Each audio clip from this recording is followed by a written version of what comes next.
दिनांक 8 मार्च 2024 को भारतीय वाल्मीकि धर्म समाज भावाधस भीम संगठन का आसमानी ध्वज स्थापना दिवस का आयोजन रामपुर में किया गया, जिसमें एक ध्वज यात्रा अंबेडकर पार्क से निकाली गई, जिसका शुभारंभ राष्ट्रीय प्रमुख वीरेश भीम अनार्य जी ने किया।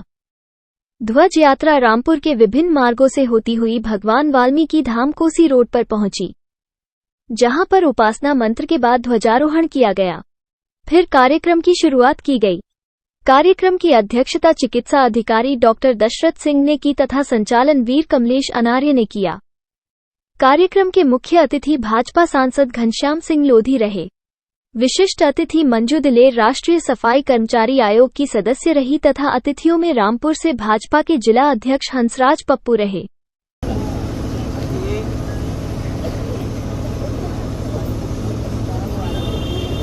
तालियां बजती रहनी चाहिए, तालियों में कंजूसी बिल्कुल बर्दाश्त नहीं की जाएगी।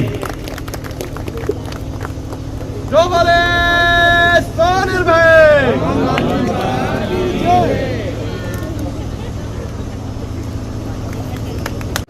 सबसे पहले माननीय संसद जी का यहां तीसरी बार वाल्मीकि धाम में पधारने पर मैं उनका धन्यवाद, उनका आभार प्रकट करता हूं और एक आभार और प्रकट करता हूं कि उनके द्वारा दी गई हमें लाइट लग गई है हमारे, जो आपकी नाम की शोभा बढ़ा रही है। इसके लिए भी एक बार फिर धन्यवाद।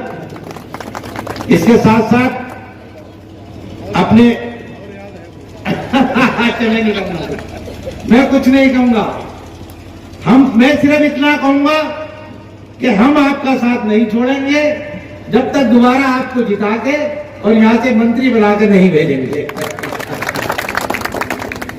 इसके साथ साथ मैं अपने भाई और दलितों के मसीहा, दलितों की आवाज उठाने वाले भाजपा के जिलाध्यक्ष हंसराज पप्पू जी, अभी पिछले दिनों मिलक में जो कांड हुआ और उसमें जो उनकी भूमिका थी, उसका हमारा पूरा दलित समाज कायल है और वो समय समय पर कहते हैं कि चाहे कुछ भी हो जाए मैं दलितों के लिए अपनी जान दे दूंगा, तो मैं उनका भी धन्यवाद करना चाहता हूं। इसके साथ साथ मंजू दिलेर जी, हमारी सफाई कर्मचारी आयोग की सदस्य और वाल्मीकि समाज की शान, आन बान शान, मैं उनका भी धन्यवाद करना चाहता हूं।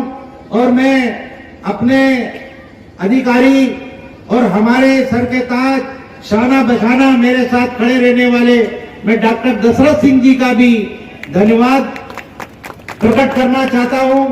डॉक्टर दशरथ सिंह जी एक ऐसी शख्सियत हैं जो दुख में सुख में हमारे साथ खड़े रहते हैं। चाहे कितनी भी विपदा आ जाए वो हमें नहीं छोड़ते, तो हम इनको कैसे छोड़ सकते हैं। पूरा वाल्मीकि समाज इनके साथ खड़ा है।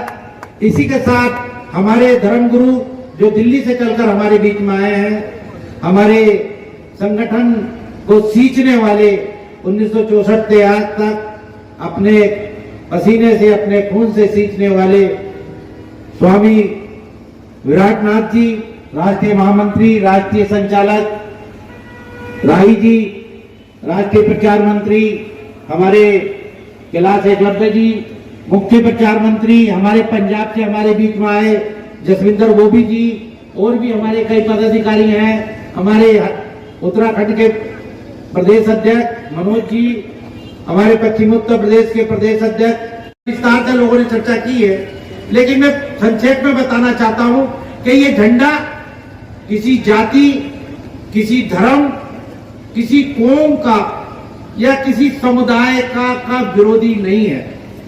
ये झंडा समानता, भाईचारा, एकता का प्रतीक है। सृष्टिकर्ता भगवान वाल्मीकि जब महाराज ने जब सृष्टि की रचना की, उस समय सब कुछ आसमानी था। सृष्टि आसमानी थी, आसमान आसमानी था और पानी भी आसमानी था। इसके अलावा कुछ नहीं था संसार में। तो उस समय के बाद में सृष्टि की रचना हुई, आदि मनुष्य पैदा हुआ और आदि मनुष्य ने ये खोज की, ये माना कि जो प्राकृतिक कलर है वो आसमानी है। जैसे उसने पीपल को देवता माना, क्योंकि पीपल सबसे ज्यादा ऑक्सीजन छोड़ता है। उसने बरगद को देवता माना, क्योंकि बरगद हमें सबसे ज्यादा मतलब ये कि फायदेमंद पेड़ दिखाई देता है। इसीलिए आदिकाल के लोगों ने आसमानी कलर को अपना प्राकृतिक कलर माना और उसको जो है अपने निशान, अपना ध्वज बना लिया। और जब से लेकर आज तक इस सृष्टिकर्ता ने, प्रभु वाल्मीकि महाराज ने इसी कलर को अपनाया और इसी कलर को माना। आज दुनिया में कई लोग आप देखते हैं, जो भी महापुरुष होते हैं वो आसमानी कलर को विशेष महत्व देते हैं। इस कलर का एक महत्व और है कि ये कलर, इस कलर से मिलकर कोई कलर और दूसरे कलरों में डालकर आप कलर बना सकते हैं, लेकिन ये किसी कलर मिलाकर कोई कलर नहीं बनता, ये किसी से मिलकर नहीं बनता। ये परमात्मा का बनाया हुआ कलर है।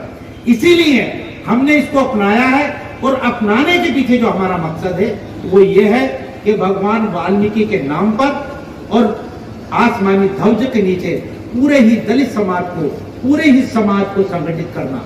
क्योंकि हमारे मनुष्यों का मानना है कि जब तक जिस कौम का कोई झंडा नहीं होता, जिस कौम की जब कोई पहचान नहीं होती, जिस कौम का कोई अपनी एक सिस्टम नहीं होता, वो कौम आगे नहीं बढ़ सकती। ये जो कौमें भी आगे बढ़ी है उन्होंने अपनी एक पहचान बनाई है, एक झंडा लिया है। झंडा और डंडा दोनों हमारे होने चाहिए और जिसको लेकर हम आगे चले और पूरी कौम उसके साथ चले। आज जो यात्रा निकालने का जो हमारा मकसद था वो भी यही था।